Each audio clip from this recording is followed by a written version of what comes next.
activating to transform American culture. Jesus commissioned his disciples to make disciples, baptizing them in the name of the Father, Son, and Holy Spirit, and teaching them to obey everything Jesus commanded them.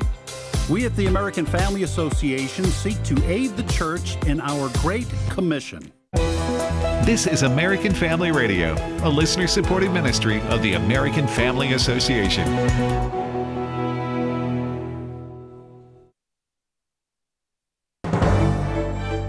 American Family News, I'm Rusty Pugh. President Trump continues to announce picks for his cabinet and has yet to decide on a Treasury Secretary.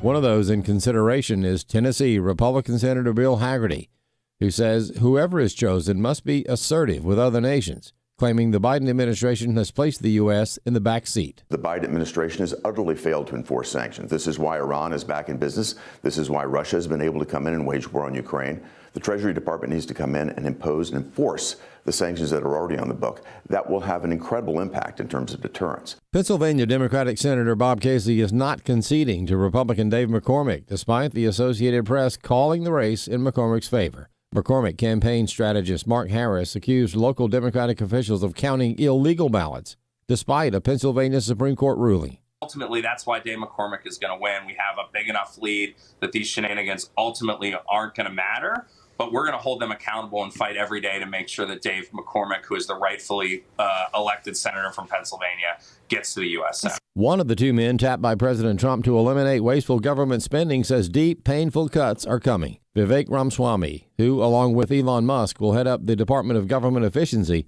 says the Department of Education is one place they are looking to cut, if not eliminate entirely. We expect mass reductions. We expect certain agencies to be deleted outright. We expect mass reductions in force in areas of the federal government that are bloated. We expect massive cuts among federal contractors and others who are overbilling the federal government. Tiffany Justice is co-founder of the group's Moms for Liberty. Even though she's been mentioned as a possible choice to run the education department, she agrees that it needs to go.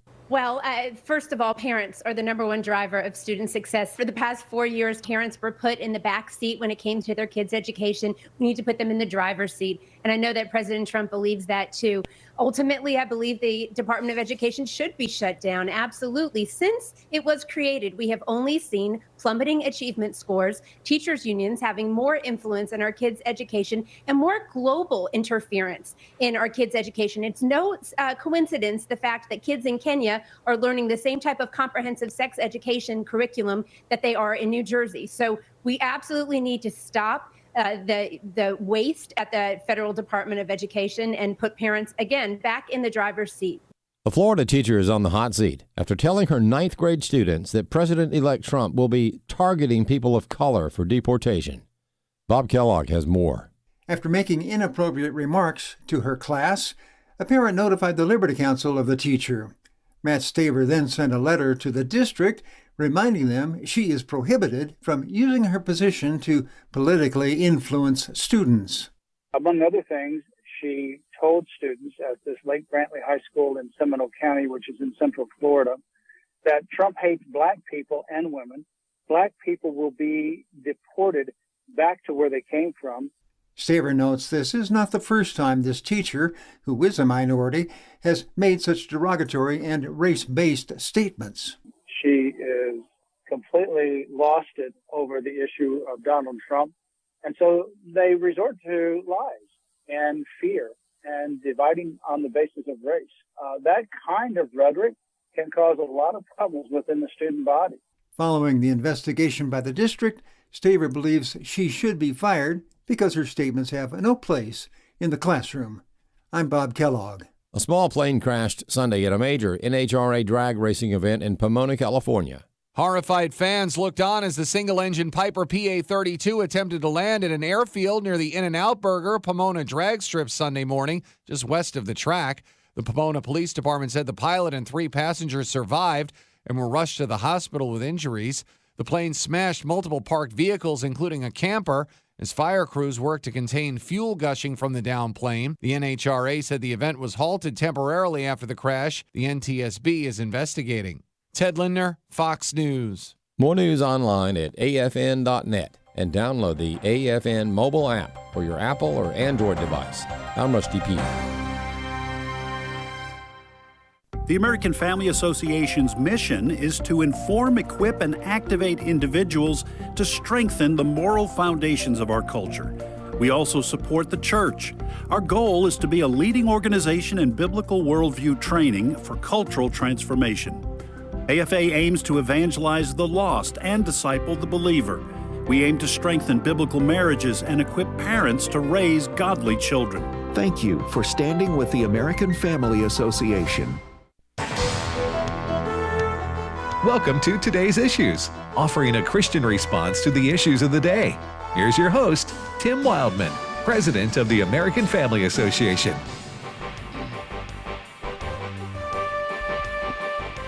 Hey, good morning, everybody, and welcome to Today's Issues on the American Family Radio Network. Thanks for listening to AFR on this Monday, November the 18th, 2024.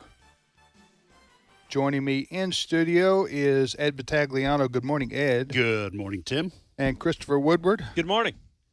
And let's see, Fred's off today, Fred Jackson. Burning a PTO. We're in that time of year where if you got them, use them or lose them. Burning a PTO. You that sounds illegal. Honestly, it's for medicinal purposes. This has nothing to do with drugs or anything. No, right? it does not. Paid time off is PTO. Okay, or a burn ban. Yeah. He's using his. He's got some vacation time that needs to be used by the end of the year, right? I spoke HR for a moment. Yeah. Yes, you did. And HR is human resources. Yeah, human resource. Are you a resource, Ed? Are you a human, I am. You're a human resource. I'm a resource. And, spend me or lose me. I have no idea. What? I have no idea what that means. Human, I don't either. Human resources, that's become sort of a thing the last 20 years.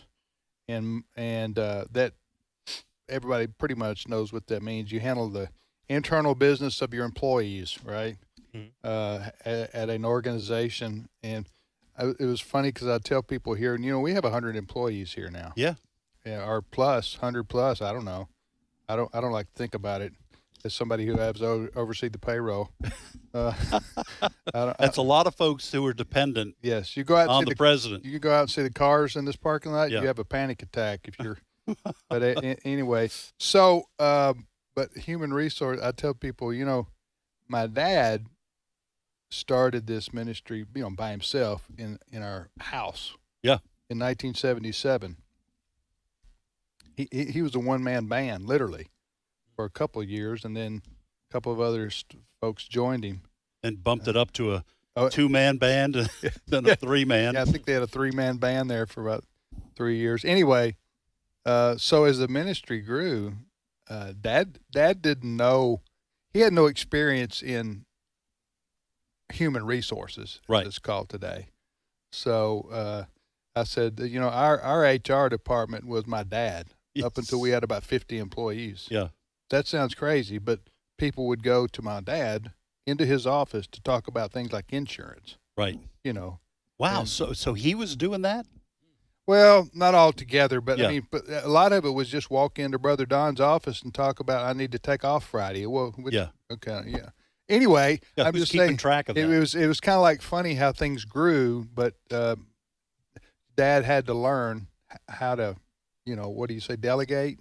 You don't think about those kind of things when you. There's probably a lot of people who think about American Family Association, American Family Radio, and they don't think that we have all those kinds of issues just like anybody else, just like any business or corporation. Yeah, we don't walk around going, Brother Ed, what shalt thou do? Yes. Don't worry about it. Pray about it. God will take care of it. Well, you know what? No, it's not like a monastery here. Yeah. But we do try to handle things in a Christian fashion. No doubt about it. And we have a great HR department. I mean, Absolutely. Not only do they stay up on all this stuff, and folks, it can get very complicated in 2024, about to hit 2025 in terms of the rules and regulations about all these things. But our HR also helps keep the employees focus on health. Yeah. And they keep it light with, every once Does in a while. that work for you, the emphasis on health?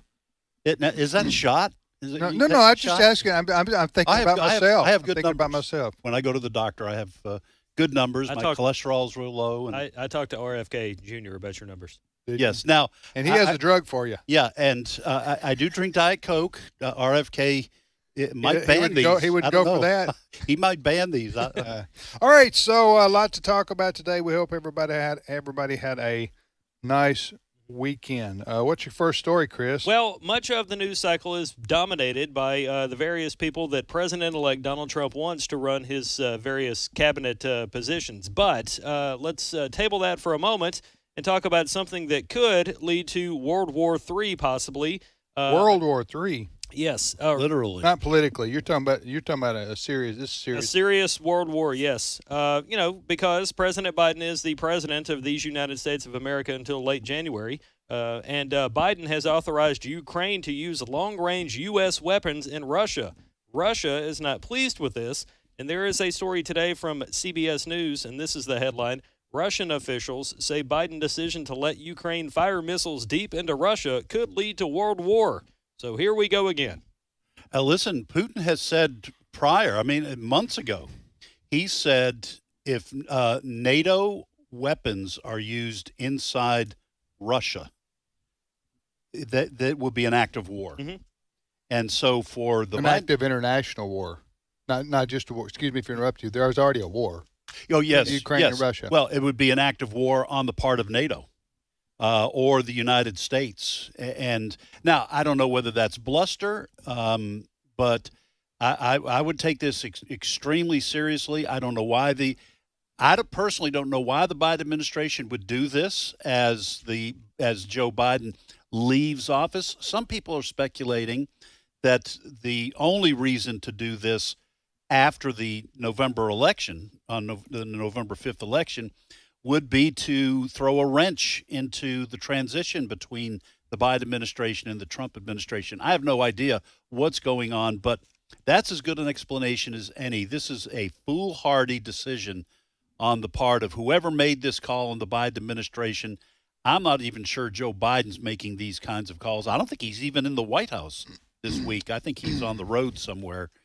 He has been traveling, yes. All right, so you're right. This is an extremely serious situation. The U.S. gives weaponry to Ukraine, right? Correct. And we, in as part of that arsenal, if you will, we have given them what's called long range missiles. They can fire from Ukraine deep into Russia. Okay, so and they're using them now. Well, he's given them permission to do it, so it looks like they're pretty much going to use them. And these would be weapons that would be used inside. These aren't weapons to protect Ukrainians inside Ukraine from Russian weapons. This is to give Ukraine long-range missiles to attack Russia inside of Russia. Yeah. So far, Ukraine's attacks beyond the immediate border region inside Russia have been limited to non-U.S. and much less potent weapons, such as explosive drones. But using these missiles would up their game a little bit. Yeah, we better hope this doesn't happen. World wars have started over much smaller things. Because if you're Putin and Russia and you start Moscow and other cities start being fired upon with missiles from Ukraine made in the USA on the side of them, then you're right. Putin and the Russian people, I guess, will consider that an act of war by the United States because we sold the weapons to Ukraine. Yeah. Now, I do want to say, so that people don't think I'm being an alarmist here, these would not be missiles that would be used against civilian targets like Moscow. These would be used against military targets, but they would be inside Russia. Putin has threatened to use tactical nuclear weapons if Russia is attacked. And if it's attacked by Ukraine using U.S. missiles, I don't want to see tactical nuclear weapons used inside Ukraine. Yeah. Things could escalate. Things could escalate out of control, quite frankly. And that's interesting, though, to me, and I haven't thought this criticism out totally. But so Biden tells Ukraine you can use the long-range missiles we have sold you or given you, given you. All the while telling Israel you can't go into. That's a good point. You can't go into Syria, or you can't go into Lebanon across the border 4 or 5 miles, or fire a weapon over there. Otherwise, we're opposed to it. So we want to give Ukraine, it sounds like to me, sort of free reign to do what they need to do, according to them. On the other hand, we want to tell Israel you can't do this, you can't do that, you can't do this, right? That's what it sounds like. Well, that's a really good point. I'm here. Yeah. I mean, I make a really good points. If I don't, I'm not going to be here long. We are advocating for restraint on the part of Israel, and meanwhile, with Ukraine, Go for it. Yeah, go for it. Yeah.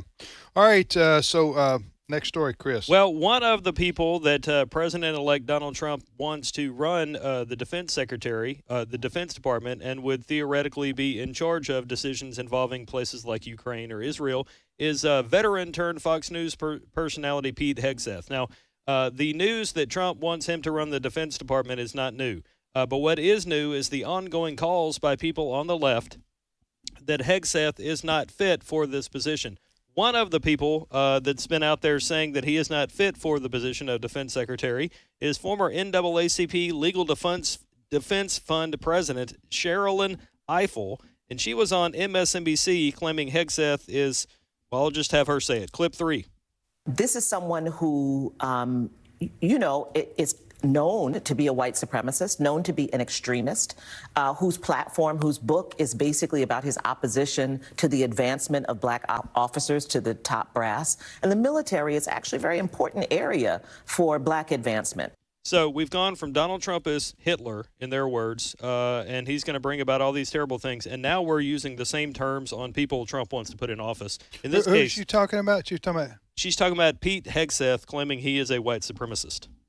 And that has to do with pictures of Pete Hegseth, and on his chest he has a pretty large tattoo, and it's typically called the Jerusalem Cross, and it's the cross in the middle, and then in the gaps between the so-called arms of the cross are smaller crosses. So it's 5 crosses in total. And this lady, what's her name?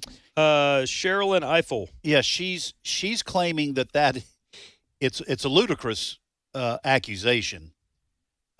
Is claiming that is a symbol of white supremacy, and I don't know what white supremacists use, but that's the Jerusalem Cross. That's been around for 1,000, 1,200 years, something crazy. I think Hegseth is Catholic. Yes. And it would be more common for someone who's Catholic probably to get that kind of a tattoo. You don't have that? I don't. Prove it. What kind of tattoo do you have? I don't have any tattoos. Okay. As it was a condition of my employment. No, yeah. I have no idea.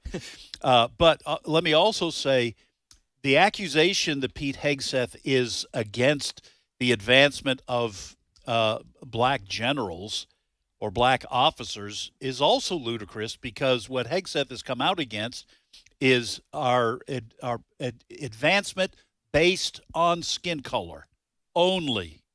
Okay, he wants qualified personnel to be advanced, not DEI hires. This lady has turned that into an accusation that he's against black officers. That's why it's... Who was the lady? What's her name? She is Sherilyn Ifill, and she is the former NAACP Legal Defense Fund president. And where was she appearing? She was on MSNBC. Really? Which always finds something to dump on when it comes to a Trump person. Surprising. That is why that's important, though, that you really pay attention to what people say and try to find the context of their speech, because, especially on MSNBC, they'll air the portion of the bite where they'll edit it, and they'll have something like, hypothetically, I don't think people of color should be generals, and that's all they air. You didn't get the whole segment. whole Charlottesville accusation against Trump, where they said he claimed that there were good people on both sides. He said there were good Nazis. Yes, basically saying he was saying good Nazis, and that is not what he was saying. No. But that lie was repeated over and over. Listen, part of this election, I think, was a response to the constant harping of the left that anybody who doesn't agree with them wholeheartedly is either a racist or a homophobe, right, or a transphobe, Islamophobe. You got phobes. We got phobes out the wazoo, across America. You know what I'm saying? And that's what they're saying. And or if you're somebody who are the white nationalists, they say, they're just all over the place. All over. Right now, Nazis are running free because Trump's Trump's Hitler. He's Hitler. So Nazis are running wild all over America. I think a part of the election was, people are sick of that. They're tired of it. That's not true. None of that's true. And so quit trying to tell me that it is. It's the little boy that cried wolf syndrome. And so this woman here on MSNBC, by the way, MSNBC is down under 1 million viewers on their evening.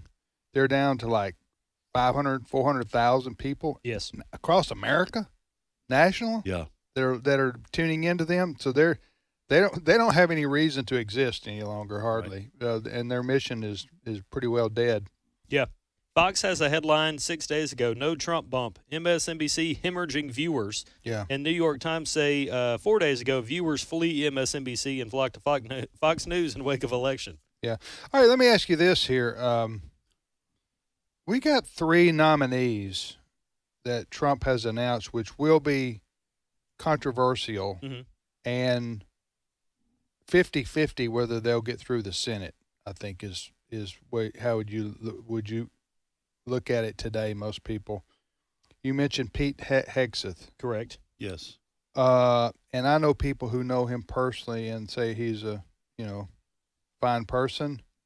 And he also is a expert in the area of the United States military. And if you've watched him on TV, he knows his stuff. Now, as far as his military experience, he what was the highest rank he was in the Army? Captain in the Army. So, that's not very high in terms of ranks in the Army, right? Right, because the current Secretary of Defense, Lloyd Austin, is a 4-star general. Yeah. Now, I will say this: there are examples you can think of that are people who are ran the Defense Department, which is a cabinet level position. What's it called? Secretary of Defense. Secretary of Defense, who were not military. At least they didn't rise in the ranks of the military to be a general. For example, Donald Rumsfeld. Rumsfeld, remember him? Mm-hmm. He worked for, I think, Reagan and Bush, I think. I think that's right. Caspar Weinberger. Right. These weren't generals, okay?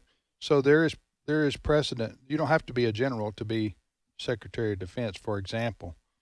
So, but Pete Hegseth will, he'll be challenged certainly by the Democrats in the hearings. Were you going to say something? Well, I'm just going back and looking at past. I'd have to click on Secretary of Defense's. Secretary of Defense's. And but they don't have generals' uniforms on when I'm looking at them here.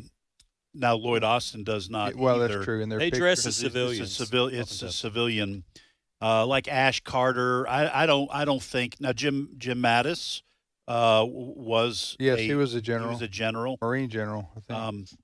So some like have been. Ash Carter but was not. Right. He was a director of a department at Harvard. Hey, do you have what Pete Hegseth commented back to? I do. I can't say everything. That's the one I want to. Yeah. So set this up for us. Okay. So he was criticized and labeled a white supremacist by the lady we just heard, Cheryl and Eiffel, on MSNBC.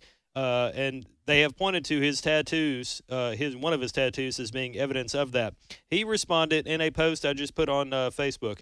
Anti-Christian bigotry in the media is on full display. They can target me, but this type of targeting of Christians, conservatives, patriots, and everyday Americans will stop on day one at DJT's DOD. DJT would be Donald John Trump. In his Department of Defense. Mm-hmm. There were some other things in there that I can't say on the show because I value my job. All right, look, I hope he gets it. I hope he gets confirmed because I think that'll be good for the Defense Department. He is going to change, and I know there are probably thousands and thousands and thousands of the military who are excited about him as a possible Department of Defense because he's going to get rid of all the woke stuff, Yes. all of it. He's going to get rid of it and revert. He said I want to go back to like 1999 rules of engagement and what do you call it, the soldier manual, for lack of a better term. In other words, get rid of all the woke stuff. No more transgendered stuff. None of that stuff. He wants to get back to kind of a traditional military operations. So I'm just looking up the Jerusalem cross. Its origin is in the 11th century. Okay, so this idea that it's it's a modern day KKK sign. Yes, or that it was created in Nazi Germany. She doesn't know what she's talking about. Yeah, that lady. It's just it's a smear, like you said, that's been going on for the last 4 years, where if you disagree with woke ideology and DEI, you're a racist, Right. and all these other folks. People are tired of it. They are tired of it. Yeah. Go ahead. Next story. Well, one of the other nominees. Hold on a second. Okay. Yeah, that's what I wanted to talk about Okay. because I said there are three nominees. Are you? You go ahead. Well, he was Secretary. That's Pete Hegseth, Secretary of Defense. I said three that I know of that may be hard to get through the Senate. Okay. The other one is Matt Gaetz. Okay. Matt Gaetz, Attorney General. is for Attorney General. He's the representative from Florida. He resigned his position in the House, and but some people think he's going to be hard to get 50 votes. Is that right, Ed? Yes, and that primarily has to do with unproven allegations against Matt Gaetz going back to when he was a younger man. He is 42, I think, and so when he was in his 20s, the accusations of sexual misconduct and having relations with a minor have been investigated. The Justice Department looked into it and decided there was not enough evidence there to even go any further. Listen, if there was proof of those things, I would be opposed to Matt Gaetz being chosen as Attorney General. But these things have not been proven. And listen, I think if you're going to destroy someone's career, you'd better have proof that can be used to invalidate someone's nomination. And the fact is, I don't know if the right does this, but the left has been using these kinds of smears, and because the media repeats them, right? People think that these things are true. Yeah. Matt Gaetz was primarily responsible for seeing that what was the fellow's name from the Speaker of the House? Mike Johnson? No, the guy before. Oh, Kevin McCarthy. Yeah, Kevin McCarthy. Matt Gaetz and Kevin McCarthy can't stand each other. Right. And Matt Gaetz basically got enough votes to take out Kevin McCarthy. Wasn't he Speaker of the House, or was he like House? No, he was Speaker of the House. House Minority Leader. Okay, anyway, the point is that there's no love lost between Matt Gaetz and supporters of help me out here again. What, Matt Gaetz you talking about? Talking about the guy he took out. Oh, Kevin McCarthy. I'm writing that down right now so I don't forget it again. I can't believe I forgot it twice. And Kevin McCarthy. Okay, here's what I want to say.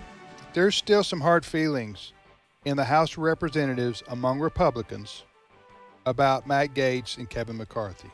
A lot of them supported Kevin McCarthy, and they didn't like the way Matt Gaetz and a few others took him out of the Speaker's chair, and that bad blood remains. Maybe not as intense as it was. Do y'all understand what I'm saying here? I do. So there are a lot of Republicans in the House who don't like Matt Gaetz because he took on Speaker McCarthy. I'm just saying that is a dynamic that exists that may cause Matt Gaetz some problems. I don't know. We'll be back momentarily.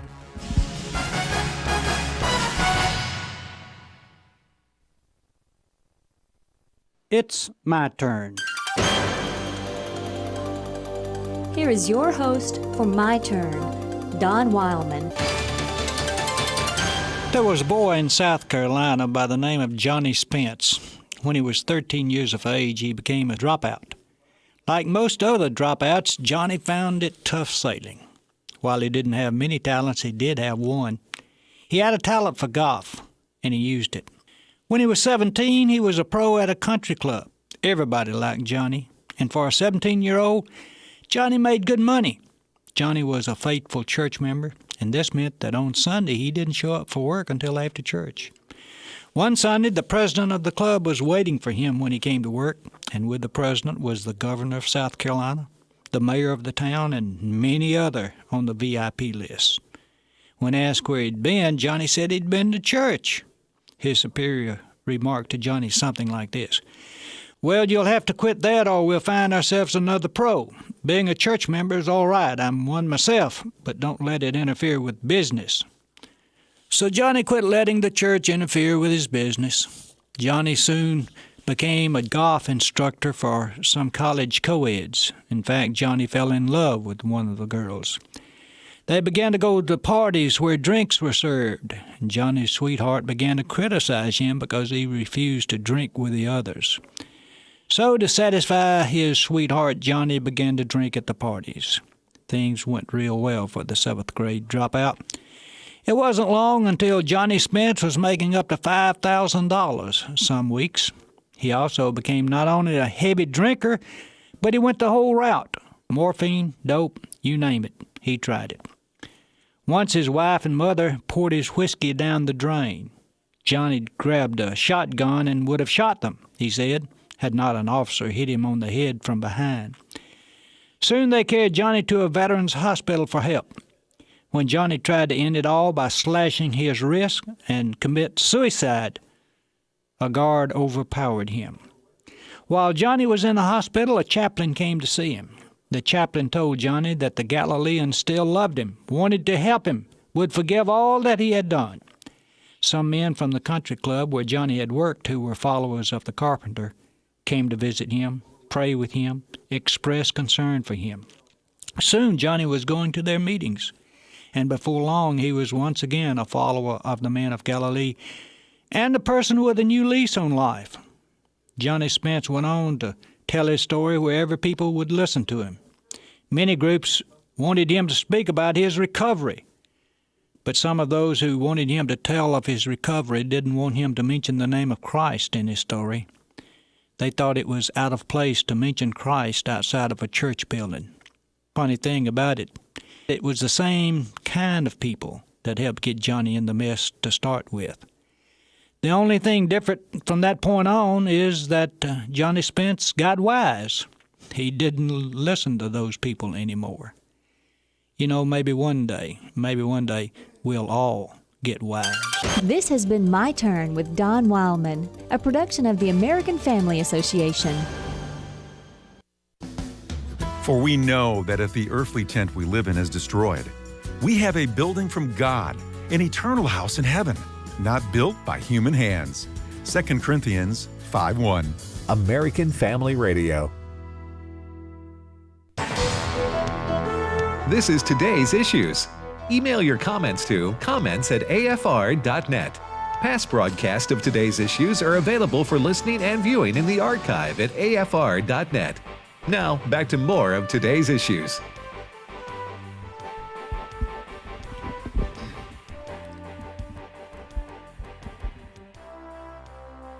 Hey, welcome back, everybody, to Today's Issues on the American Family Radio Network. By the way, in case you missed it, the sporting event of the year, I use that in quotations, Mike Tyson. Yes, that Mike Tyson. Grandpa Mike. Yeah.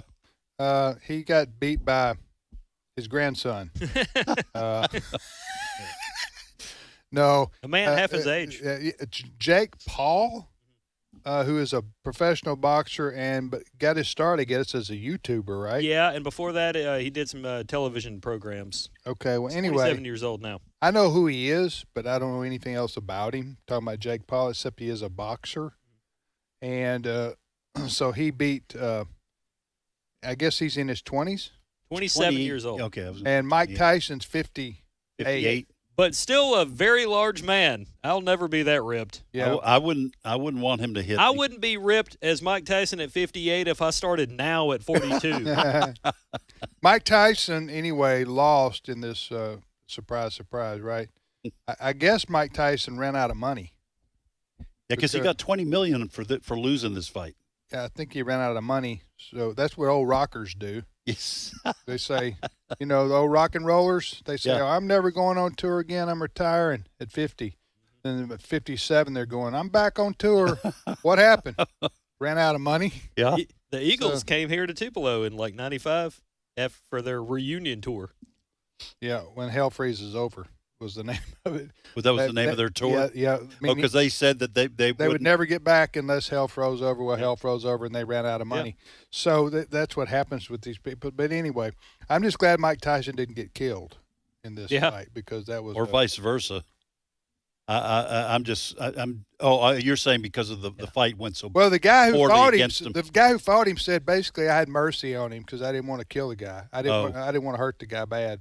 Talking about Mike Tyson. Anyway, Netflix, which aired it, is that what you call it? Yeah, it was. They had major pay-per-view. They had major streaming issues because so many people were tuned in to watch. I had actually thought about watching it and paying to watch it, but first of all, I don't give money to Netflix.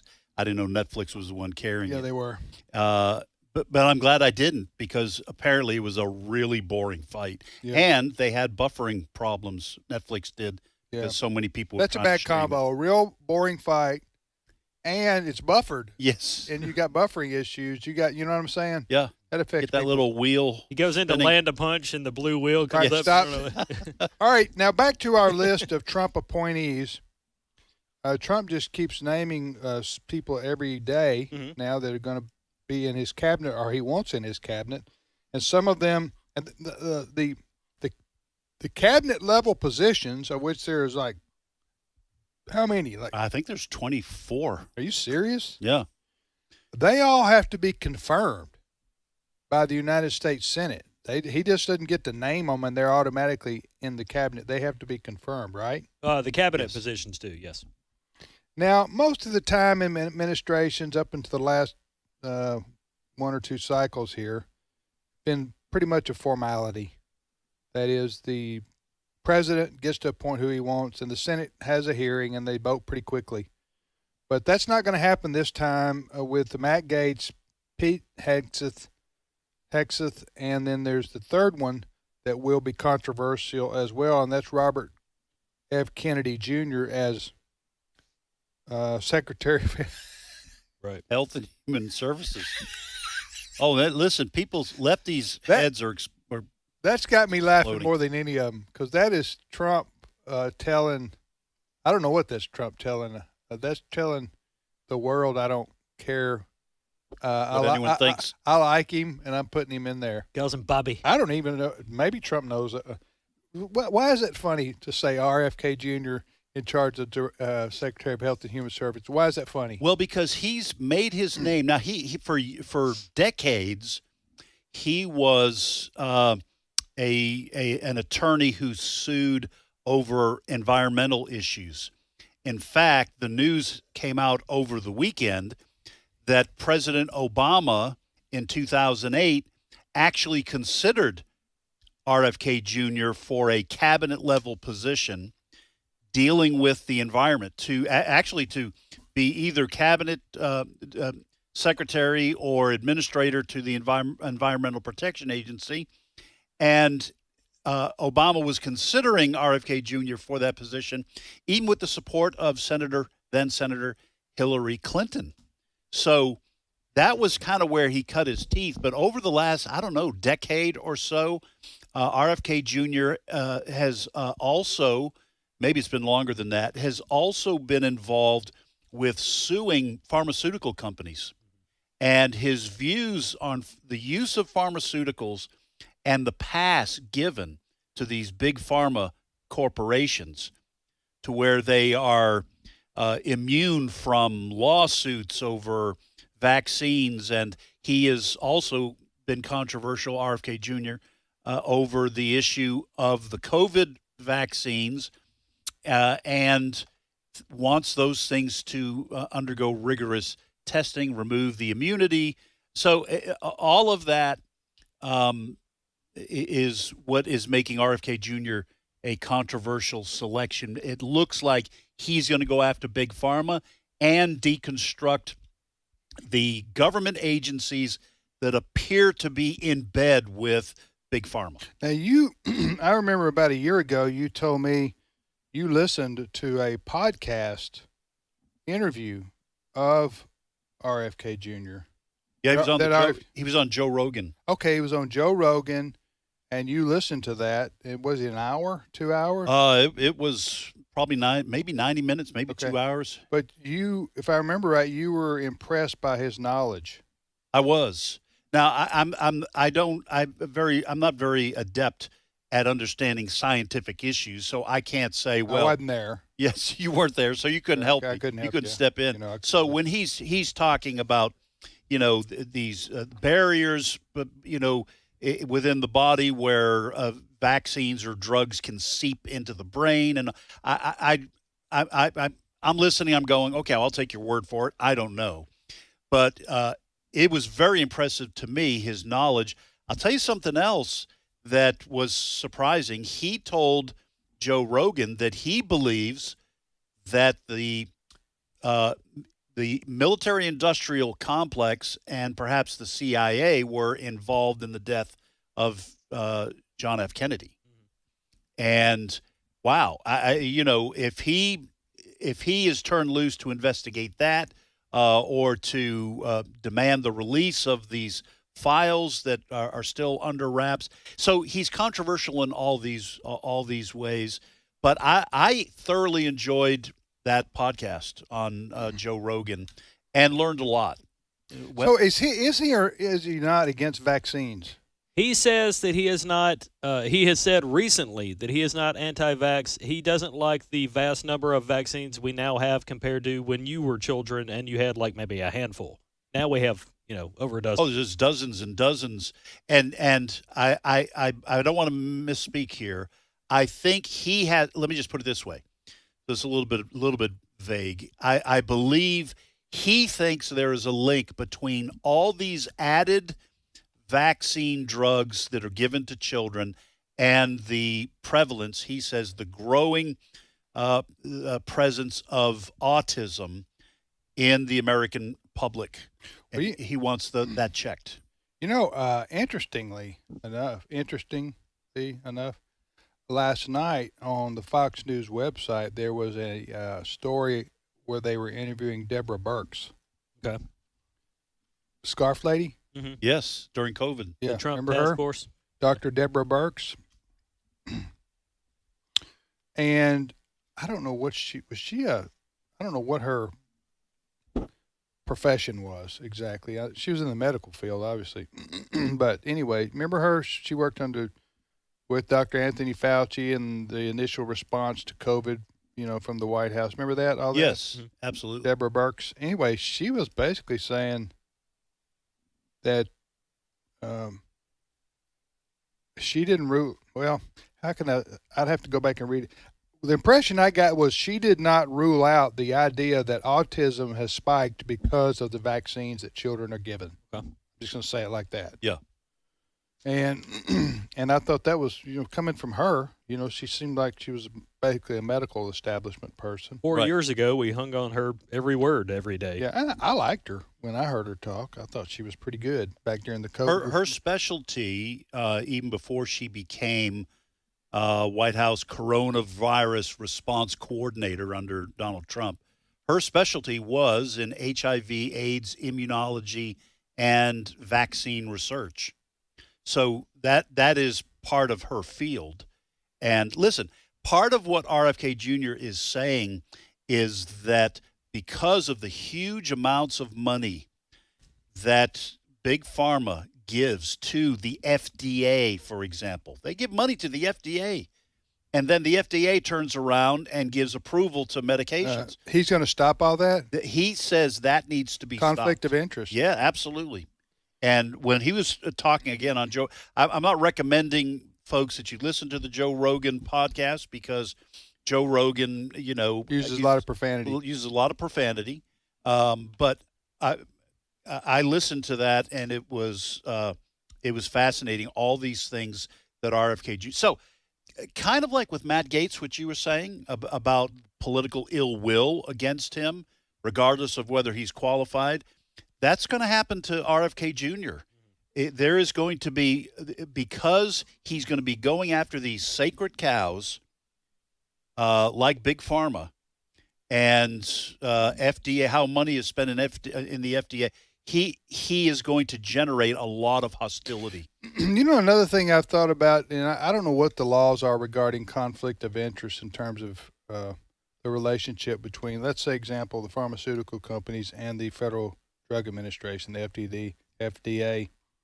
Are people allowed to go to work interchangeably between the two without, it just seems to me, you hear these stories all the time, and it isn't in just the FDA, but it's other regulatory agencies in the federal government where the people work there and then they leave to go to work for the people they were regulating. Yeah, and that even happens in the what is sometimes called the military-industrial complex. So you'll have somebody who worked in oversight over how the military budget was from spent. the Congress, say example. Congress, and then they go to go on the board of some big company and they still, of course, maintain their network of people in Washington D.C. and have influence with former members of Congress or former members of the administration. And now they're getting paid huge amounts of money by a big corporation. All right. In addition to that, this is what's called the swamp, by the way. Yes. Part of the swamp is what we're describing right here. And I don't know how you exactly solve the problem because if you have, let's say, pharmaceutical companies, I'm just picking on them, okay? Could be any industry that has to deal with the federal government. If you have pharmaceutical companies, right, and they write checks to the campaigns of congressmen or senators, right, who then oversee the pharmaceutical companies. Right. Yes. Welcome to America, 21st century. Maybe that's what makes the world go round. I don't know. But you see how that could be problematic for the people in the middle, the general public, who are having to deal with if basically you have an incestuous relationship between the federal government and you could big whatever. It doesn't have to be pharma. It could be any big oil. Yeah, whatever the case may be. Listen, this is exactly why the movie The Fugitive was written. Right. You remember it was... Oh, great movie. Yeah, great. Harrison Ford and Tommy Lee Jones. Yeah, there was a new drug, Provasic, I think it was, and there was conflict of interest, and they were hiding test results. And listen, I know that's just Hollywood, but when you have... Let me just give you an example of... And I'm not an expert on this stuff. I love my doctor, for example, my personal physician. Lots of great people in the medical field. But drug salesmen come in to a clinic and talk to the doctors there and try to convince them to start prescribing their drugs. I want to know, do they give money or do they give gifts to the doctors? I think absolutely. I hope they would. They give free golf outings. Yes. I mean, if that's allowed, and I have no idea. I'm not naming anybody. Right. That's America, brother. If buy people off, man. That's the way it's been for a long time. Where you been, Ed? Yeah. If that's going on, no wonder people get disgusted and say, well, how do I know this is actually the right drug for me? Mm-hmm. Okay. Now I'm just asking questions here. Well, and the drug ad always ends on television with "Talk to your doctor about this hard to pronounce and hard to spell name." All right, you're listening to the radio program Today's Issues on the American Family Radio Network. Tim, Ed, Chris, and listen. I know people in sales, they offer incentives for doctors to do business with them, right? To prescribe their drug. Oh yeah, because you know what? Next week, another salesman from another company is going to come in, and they're going to try to get you to use their stuff. And they'll say to the doctors, the FDA's approved this. Right. The FDA, Federal Drug and Food Administration. And by the way, if you want free tickets to the big game on Sunday, you do business with me. Yeah, the Food and Drug Administration. Yeah, it's approved. Doctors don't have time to test these drugs. They're they go on the FDA approval and what the drug salesman and what tests have been done on the drugs. All right, you're listening to Today's Issues. Next story, Chris. Well, we talked about people being in cahoots with one another. It's long been argued and generally assumed that the liberal mainstream media, they work hand in hand with members of the Democratic Party. I've got a montage here of various not people. working right now either. No, it's not.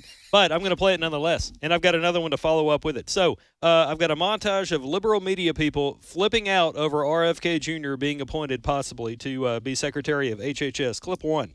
Well, America, I hope you like measles. This is a termite appointment. We know for sure that Bobby Kennedy is a vaccine denier.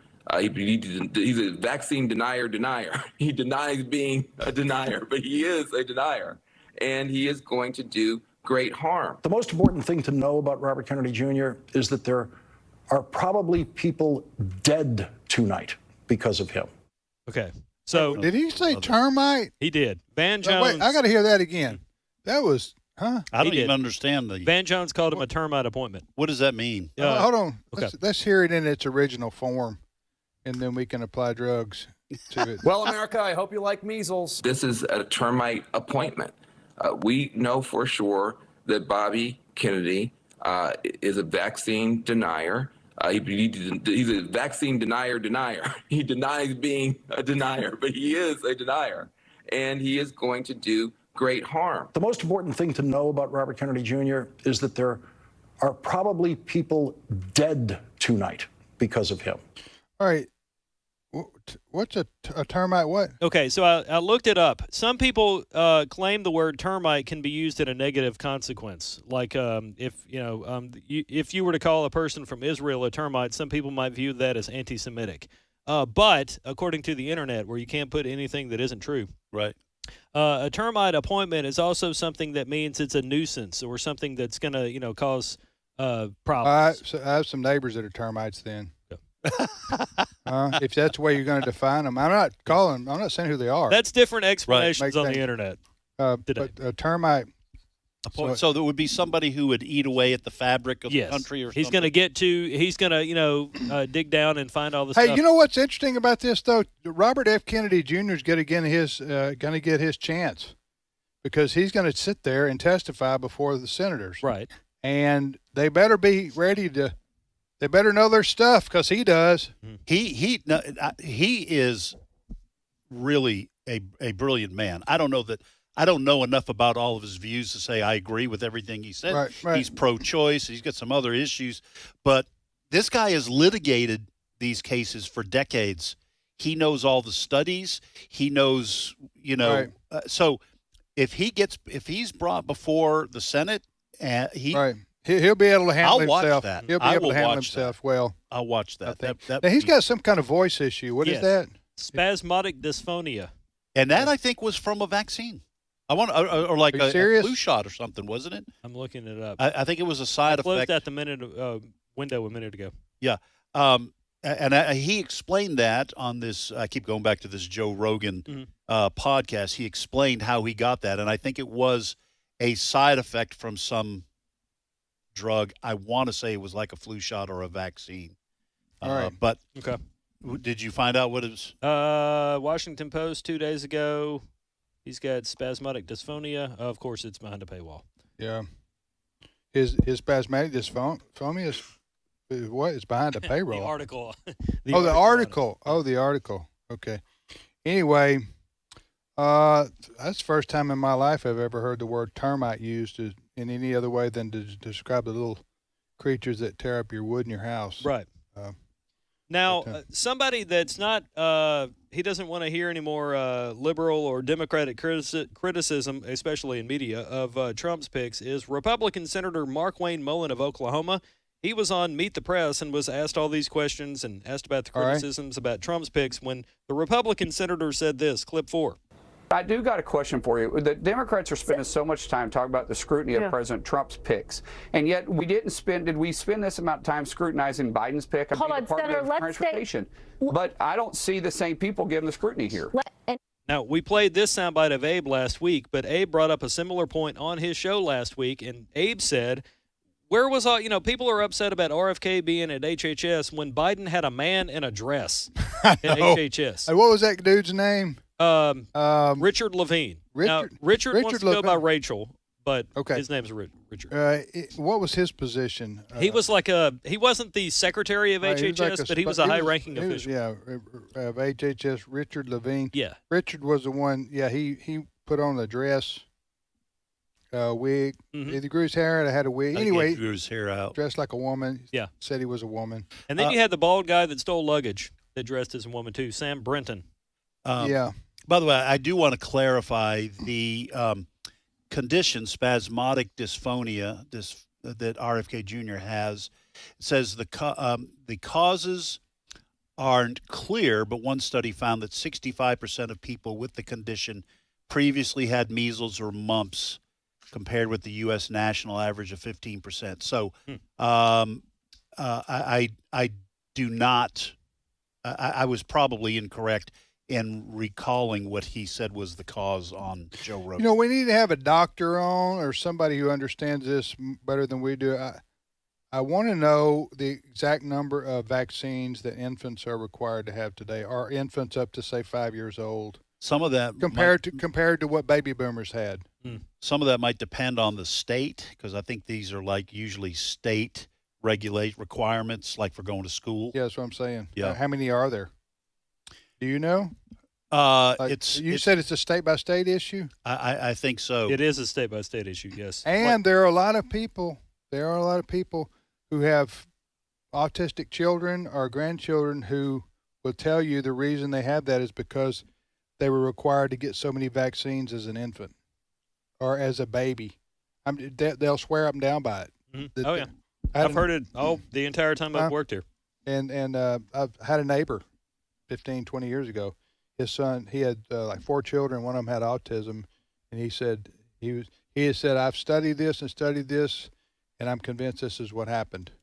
And you have to ask yourself the question, why are there so many autistic children today when there weren't in previous generations? Or were there, and we just didn't know what to call them? Right. I've thought that myself. I mean, the population has exploded in the United States of America between the time you were born and right now. And between the time I was born in 1982 and now, we got a lot more people here. Yeah. I don't know the answers to that, but I just do know there are a lot of people who are very smart, intelligent people. Deborah Birx. You can go type in Deborah Birx and autism and see if that's. Once you do that, I'm looking up, for example, in Mississippi, childhood vaccinations include, and I'm not criticizing this, I'm just saying. So not necessarily infant, childhood. Right, there's a schedule. Okay, gotcha. Such and such an age. You're not criticizing, you're just saying this is the facts. Hepatitis B, diphtheria, tetanus, whooping cough, polio, HIV, some kind of influenza, childhood pneumonia, measles, mumps, rubella, meningitis, chickenpox, and then it says for a complete list, look. So I guess that's not a complete. Is that for list. Mississippi? That's for Mississippi. Polio hadn't been around forever. Yeah. Why would you need a polio shot? I guess to keep it from coming back. I don't know. Have you ever heard anybody? No. Having polio? And the defenders of vaccines will say, no, you haven't heard of it because people have been getting vaccinations. Okay. All right, we'll be back momentarily with more of today's issues. Thank you, Chris. Thank you. We'll be back in 5 minutes.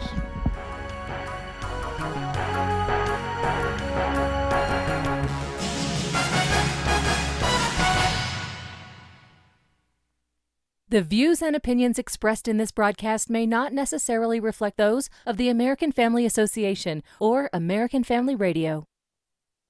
Faith, family, freedom. American Family Radio. As a federal or state employee, you have the opportunity to support the American Family Association through the combined federal campaign. By designating a monthly payroll deduction using 12037, you help AFA continue to fight for your family. So when you complete your CFC form, remember, AFA's number is 12037. And thank you for your help. This is American Family Radio, a listener-supported ministry of the American Family Association.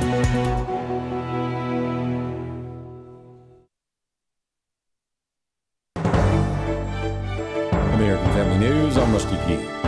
President Donald Trump names the man he wants to run the Federal Communications Commission. Madeline Rivera has more. President-elect Trump capped off the weekend with a new pick. He named Brendan Carr to be the chairman of the Federal Communications Commission.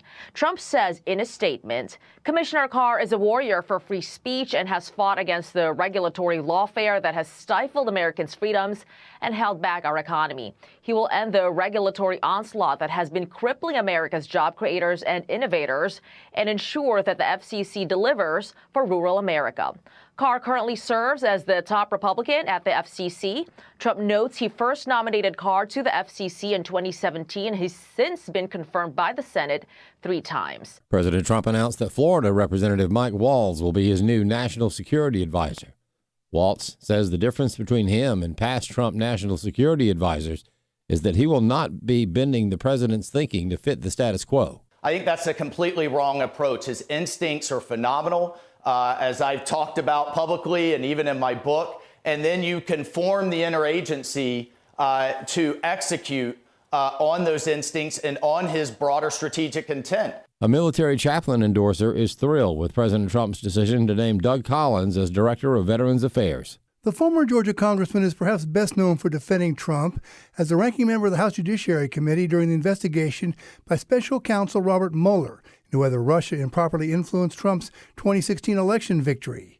Collins, who holds a master's degree in divinity from New Orleans Baptist Theological Seminary, pastored a church for 11 years. He served as a U.S. Navy chaplain for 2 years in the late 1980s.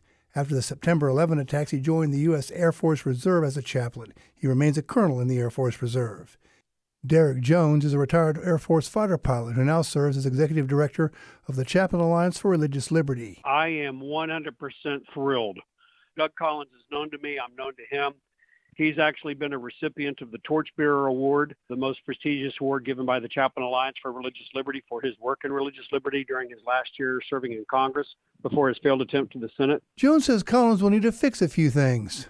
The VA has gone way overboard on its wokeness and its open hostility towards Christianity over the last 4 years, which has been rapid. And people don't realize it, but it's been rapid and hard. And Doug Collins is going to fix all that. He's the right guy to go in there and fix that. Jones says he does not see any problems with Collins having a smooth confirmation process. I'm Chad, groaning. President Trump has called on ex-owner Elon Musk and former Republican presidential candidate Vivek Ramaswamy to lead the new Department of Government Efficiency. Grady Trimble has more from Washington. On taxes specifically, they want to simplify the tax code, and the timing for that could be good because the tax cuts that President-elect Trump ushered in during his first term are set to expire at the end of next year. So this is what the Department of Government Efficiency posted on its official X account. In 1955, they say, there were less than 1.5 million words in the U.S. tax code. Today, there are more than 16 million. Because of this complexity, Americans collectively spend 6.5 billion hours preparing and filing their taxes each year. Americans will be traveling in big crowds every which way this Thanksgiving. Therese Crowley has more. AAA forecasting a new record Thanksgiving. Nearly 80 million travelers in trains, planes, and automobiles. Even cruise ships, where bookings are up 20%. Nearly 72 million on road trips, with a cost of gas down nearly a quarter a gallon from last year.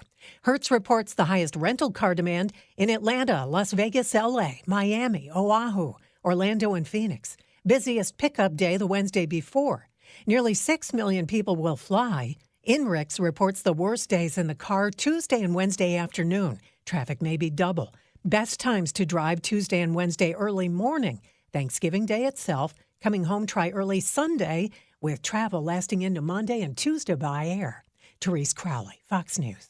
More news online at afn.net and download the AFN mobile app for your Apple or Android device. I'm Rusty Pugh. Streaming.afa.net has now become AFA Stream, and you can find it at stream.afa.net.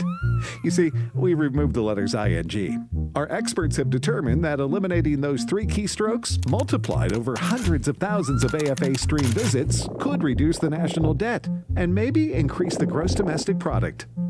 AFA Stream, formerly streaming.afa.net.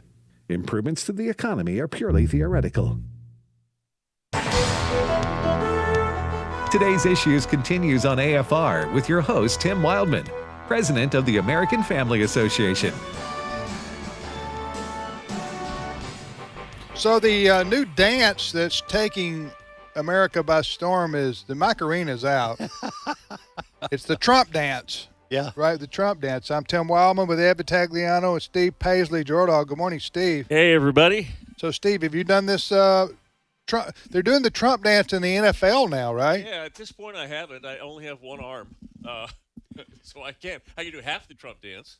All right, Yeah. we're not hearing you, so. Yeah, Steve had surgery on your. Well, not on mine, but on his. Bada shoulder. boom, bada boom. Yeah. What'd you have? What kind of surgery did you have? I don't want to get too personal here, Steve. There's HIPAA violations. Hello. All right, there we go. I had rotator cuff surgery. From your days playing for the Raiders, Oakland Raiders, right? That's right. I was that. It was actually. It's been a while. I think I said this before on the show. Maybe you guys weren't here, but I injured my arm throwing a curveball to one of my son's teammates on his little league team when I was pitching his little league practice. He's now 34. Wow, it's been that long? It's been that long. So you're throwing curveballs to little leaguers? Not anymore. Well, it's true. Not anymore. Yeah, so, and as far as the Trump dance goes, I can't. I've only got one arm. Yeah. So I The can't Trump, really- yeah, the Trump dance. The Trump dance. They're doing the Trump dance in football in the NFL yesterday. That's funny. All right. So anyway, well, Steve, we hope you. How long I'm going to be in that sling? I don't know. My first follow-up appointment, this surgery was it Wednesday?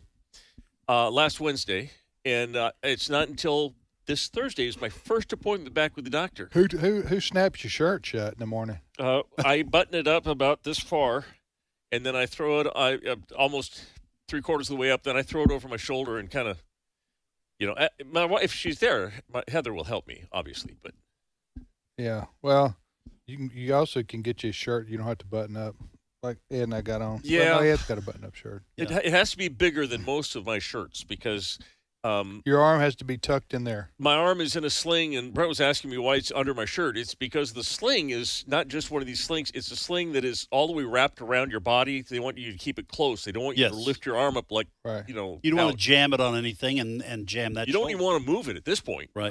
He went in and he said that he had to do more work than he thought he was going to have to do because he was just going to fix my rotator cuff and work on a tendon. But he says he got in there and my bicep was shredded, was the word he used. Oof. Well, all I can say is Yeah. you have become a grown man that my dad warned me I would become. When I was in high school and my dad would say, well, yeah, come on, you got to be more responsible or you're going to wind up being a man who can't even dress himself. And that's what you become, Steve. Well, there you a man go. who can't even dress himself. I am a negative example to you then. So Ed, you're making fun of the handicap there. That's what he's No, doing. no, he was. This was dealing with being. All right, what's your responsible. story? I feel What's your- microaggressed. What's your first?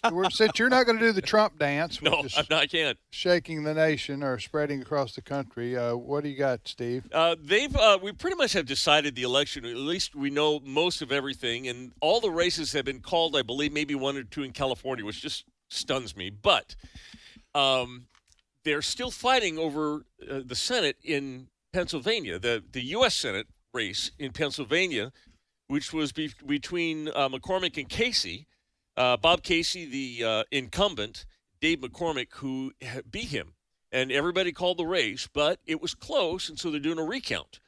And the Supreme Court in Pennsylvania recently ruled that you cannot count ballots that are not postmarked correctly, that aren't signed, that aren't put in the double envelope for privacy. You have to follow the rules and make it a legitimate ballot before you send it in. Pennsylvania Supreme Court. Pennsylvania Supreme Court, they do that so that you can't just grab a whole bunch of ballots and send them, for a bunch of people. You mean like 2020? Right. Exactly. So anyway, they are still counting it, and one of the counties in which they're counting it is Bucks County, and their commissioners there are saying, one of them at least, her name is Diane Ellis I'm feeling like Fred right now. Marsagila. Anyway, Diane says she's going to go ahead and count those illegal votes. She don't care. It doesn't matter to her because, no one really pays attention anyway. This is cut 13. Not going to second that, mostly because I think we all know that precedent by a court doesn't matter anymore in this country, and people violate laws anytime they want. So for me, if I violate this law, it's because I want a court to pay attention to it. There you go. Listen, I don't care what the law says. I'm doing it anyway. This is outrageous. What this Bucks County commissioner said. I'm with you. I'm having a hard time seeing how to pronounce her name. Diane Ellis, looks like Marcelia. Yeah, there you go. And so she's basically saying no one pays attention to courts anymore and people violate the laws, so I'm going to do it. So she's admitting to breaking the law. Wow. In counting these votes that the Supreme Court of the state has said are illegal and should not be counted. Right. So there was an automatic recount triggered because the difference between the two Senate candidates, McCormick and Casey, was roughly 26,000 votes. That's how much McCormick was up. Yep. And that is within 1 percentage point, and that triggers an automatic recount under Pennsylvania law.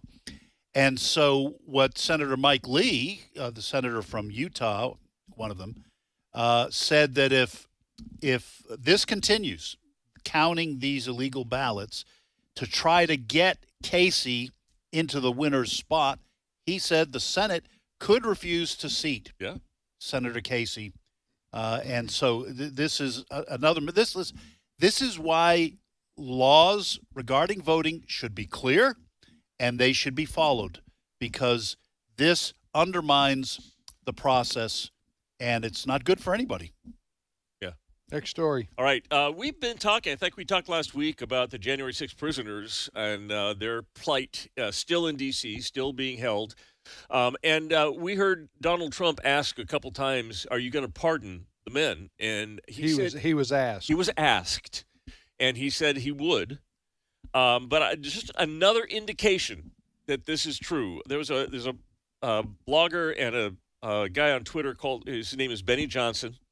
And he was invited to Mar-a-Lago for a dinner at which Trump attended the dinner. And this is what he wrote. The most chilling moment from the dinner with Donald Trump last night I had at Mar-a-Lago. After being welcomed to the dining area with thunderous applause, Trump took out his iPad and began to DJ, as he is known to do. The first song Trump played gave the entire club chills. Trump played Justice for All. Listen to this, cut 10.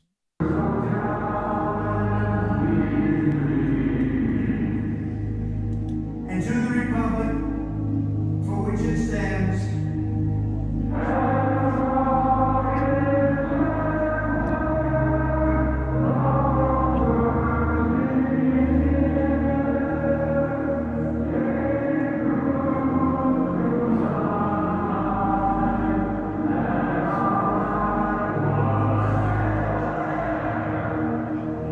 one nation, under God.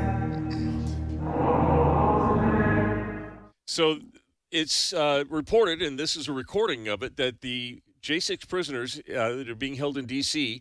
sing the national anthem. They sing it every night together. And that was somebody that recorded it, and they, of course, added the bed music and they put Donald Trump's voice in it.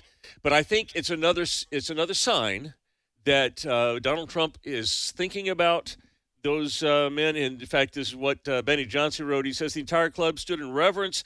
This was a defiant message from the president-elect to the January 6th political prisoners. We have not forgotten you. Hold on. Justice is coming. All right. So I'm constantly stunned when I hear about how long these are they mostly men or there's men and women? I don't. If there are women, I don't believe they're being held in the same. So let me ask you. I'm saying that are being kept. Some of them without court cases. Yes. Still have not had a court case. This is stuff you read about in fascist or communist countries. The people that are supposedly, and we don't know, this is just what the explanation that they sing the national anthem every night. Are these people who are still in jail because they've been found guilty, or are they still awaiting a trial? Some of them are still awaiting a trial. Some of them have been found guilty of trespassing, or they've been found guilty. Nobody's been found guilty of anything that has ever been sentenced to 4 years, or however many long it's been. So they're way over sentenced at this point. But yeah, they're still there. They're still there. Well, listen, that if they are singing the national anthem, if that's what they do every night, that'd give me chills. Yeah. And obviously President Trump cares about them. And listen, we've said on this show many times that what some of these people did was wrong. Mm-hmm. Going into congressional offices and sitting in Nancy Pelosi's chair, all that kind of stuff. But the penalty, even for those people, I don't think fits the crime. And the FBI, under this lawfare and politicized Department of Justice, they were just going around scooping up everybody and just basically saying you were part of an insurrection. So you don't get him up. I read something about a week ago where they came to some guy's door and arrested him because they found a recording of him in the Capitol. I don't know, now that they have AI and the facial recognition, hopefully this will be put to bed or stopped in January when Donald Trump takes office. But there is retribution going on like crazy. And, there's some conspiracy theories out there that it wasn't just Trump supporters. I'll just leave it at that. Well, leave it at that, Stu. Just going to leave it at that? I'm going to leave it at that unless you want me to explain. And leave it at that is code for I believe it. Yeah. You're talking about the quote-unquote conspiracy that there were FBI agents in the crowd egging people on to spur some sort of lawless activity. I have heard that. Yes. Yeah. See, there's also somebody. Some people say. Because we can't. No one's ever been able to get a straight answer from those in charge of the FBI or the Justice Department when they've been asked. Here's an interesting right out in the open. Were there government representatives of the FBI amongst the crowd? Here's another. Listen, one thing real quick. When President Trump gets inaugurated, he's gonna pardon all these folks. He has said that it's going to be a moot point. They're a moot point. Well, maybe not a moot point, but they'll be free to go. And they have been. Sandy Rios has covered this ad nauseum. I don't mean that in a critical way. She's covered it a lot. And these folks, again, the punishment didn't fit the crime. They were political. A lot of them were just political prisoners because nobody spoke out on their behalf, because if you did, you go, you're for invading the Capitol in an insurrection, huh? You're not right. You don't no. But again, does the punishment fit the crime? Certainly not today's world. We're letting murderers go. Right. I was reading yesterday in Oakland, California. Now this is in California, mind you, but in Oakland, California, and in the Bay Area, they're having a revolt among the citizenry. And these aren't conservative people, but they're revolting against this woke stuff that's letting all the criminals go, and in the name of social justice. And the mayor of Oakland got beat. bad, I think, and it's San Francisco DA or the Soros DA in Los Angeles, George Gascon. Yeah. So even the liberals are getting tired. Liberal citizens vote Democrat all day, every day. They're voting. They're starting to vote out these pansies that are soft on crime. And by the way, those votes followed the president. He shifted California to the right by 6 to 7 points. Yeah. Hey, listen, I wanted to play something here that's funny. Not yet. Okay, it's not ready yet. Ed didn't know. I don't know anything about this. You know, you've seen it. Oh, I have? Yeah, it's the mother-in-law thing. Oh, no, that is funny. Okay, so we're having to get it off TikTok, right? So I'm glad you lowered your voice so that none of our listeners. Well, can hear it is hilarious. It is hilarious. Somebody sent that to us. It was going around. I think it's gone viral now. Yes, I've seen it several times. It kind of makes its loops through social media. Yeah, I just threw it over to Brent Creeley, our producer, and he's trying to get it where we can. We'll see how good Brent is. Yeah, he can put it in the system. All right, you're listening to today's issues on American Family Radio. Tim, Ed, and Steve. Next story, Steve. All right, we'll keep an eye out for Brent's hand sign there. But Morning Joe and Mika have sat down with Hitler. They went to dinner with Hitler and said that they were going to go ahead and try to By be Hitler, nice. you mean Donald Trump. By Hitler, I mean Donald Trump, because they had called him Hitler repeatedly. They had threat to democracy. Did they call him that? Yes. Okay. No one was more unhinged about Donald Trump than Joe and Mika. Yeah. But they traveled to the White House, to Mar-a-Lago to visit him because, well, they need to reset the table, as it were. This from CNN. In a back and forth that the husband and wife co-host scripted ahead of time, Scarborough said, "We didn't see eye to eye on a lot of issues, and we told him so. But we did agree what we did agree on was to restart communications." Again, with Hitler. See, this is why I don't think they really ever believed this rhetoric about danger to democracy and Hitler and all this stuff. The left is just trying to scare people and trying to. I think some of them believed it. I don't think some of these professional news media personnel probably did, but I think ladies on The View did. I think they were all in. They really believed. Well, I don't know if they threat to democracy. Well, so there were a lot of people on TikTok that did. You saw these people that became unhinged. I don't have it because she was impossible to understand because she was weeping so hard. But this young lady who was weeping and weeping that now she's afraid to go on dating apps because she might end up dating a Trump supporter.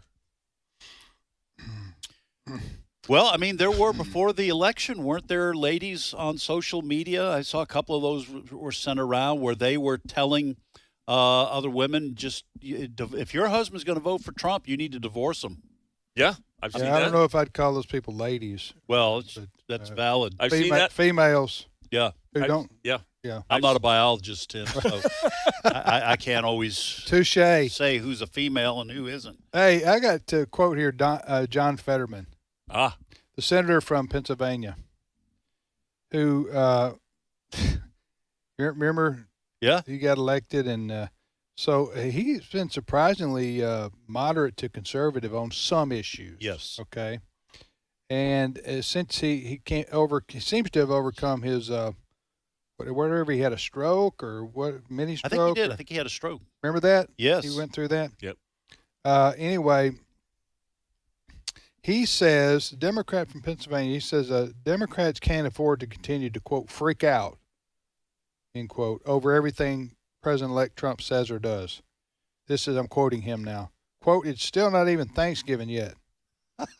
Fetterman told CNN State of the Union host Jake Tapper on Sunday, quote, "If we're having meltdowns, every tweet or every appointment or all those things, I mean, it's going to be 4 years." End quote. I think it would have been. It's going to be what he meant to say was it's going to be a long 4 years for Democrats if we're going to whine and complain about every single thing Trump does. Fetterman came in 2020. You will remember, and we kind of gave him a little bit of grief because he had the stroke and he was having a hard time putting his words together. Yes. And he was an outlier. He was the rogue Democrat that was going to hopefully they thought was going to be the bluest of blue. And I don't know if the stroke red-pilled him a little bit or if he never was, but he's since regained his ability to put a sentence together and his thoughts. And he's by no means conservative, by no means Republican, but he certainly is honest. He stands with Israel, though. I know that. You know, and Right. he doesn't think being concerned about millions of people just flowing into our country here illegally is something that a right-wing xenophobe issue. He says that's an issue for Democrats too. That He strikes me as a more common sense guy. Traditional liberal, right? Who is not on this radical wing of the party.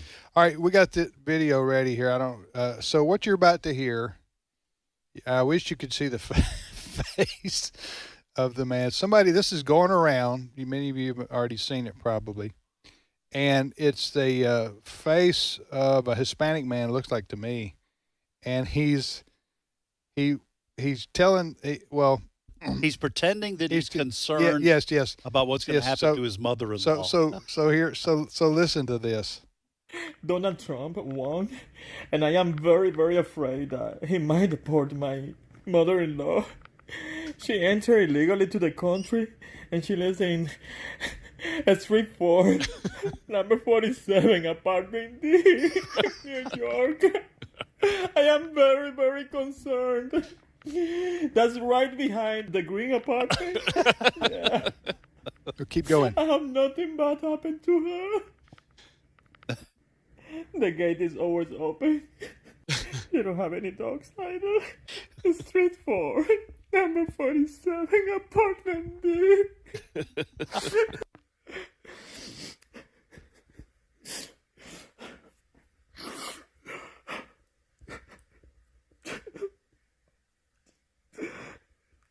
If she get deported, how my life would be. What did he say? If she get deported, how my life would be. Why? Street 4, number 47, apartment D. Anyway, that was a TikTok video, I think. I don't know who the comedian was or who the guy was there, but that was. It got tons of play. Right. He didn't want his mother-in-law deported. He was worried about her. He was giving her address. Right behind the green fence. No dogs. No dog. The fence is always open. And that's an old way of making jokes. If your mother-in-law, you know, and so he was playing off that. What will happen to her if my mother-in-law is deported? What will my life be like? All right, Steve. Last story. All right, last story. I want to give a shout out to the New York Times, who's doing some fact checking, and I mean the epic fact checking. They had to take a time to fact check the new HHS director. Dr. Robert Kennedy, Dr. Robert Kennedy Jr., who has been on this thing about food and the additives that we have in our food down here, as opposed to the additives that they have elsewhere in Canada, the UK, etc. He wrote, in some categories, the entire departments, like nutritional department at the FDA, they have to go. We're not doing their job. They're not protecting our kids. Why do we have Fruit Loops in this country that have 18 or 19 ingredients, and you go to Canada and it's got 2 or 3? This is the fact check from the New York Times. Mr. Kennedy has singled out Fruit Loops as an example of a product with too many artificial ingredients, questioning why the Canadian version has fewer than the U.S. But he was wrong. The ingredient list is roughly the same, although Canada's has natural colorings made from blueberries and carrots, while the U.S. product contains red dye 40, yellow dye 5, and blue 1, as well as butylated hydroxytoluene, or BHT, a lab-made chemical that is used for freshness, according to the ingredient label. So the Fruit Loops in Canada and the United States are exactly the same, except where they're different. They have no chemicals except where they do. Yeah. Okay, well. And they were mocked, by the way. The New York Times roundly mocked. I'm going to have I have had my chance at mocking them later today. All right. Thank you, Steve. My pleasure. Thanks to Brent Creeley, Brent Creeley. Let's see, Steve Jordahl, Chris Woodward, and a cast of no one else. All right. Take care, everybody. See you tomorrow.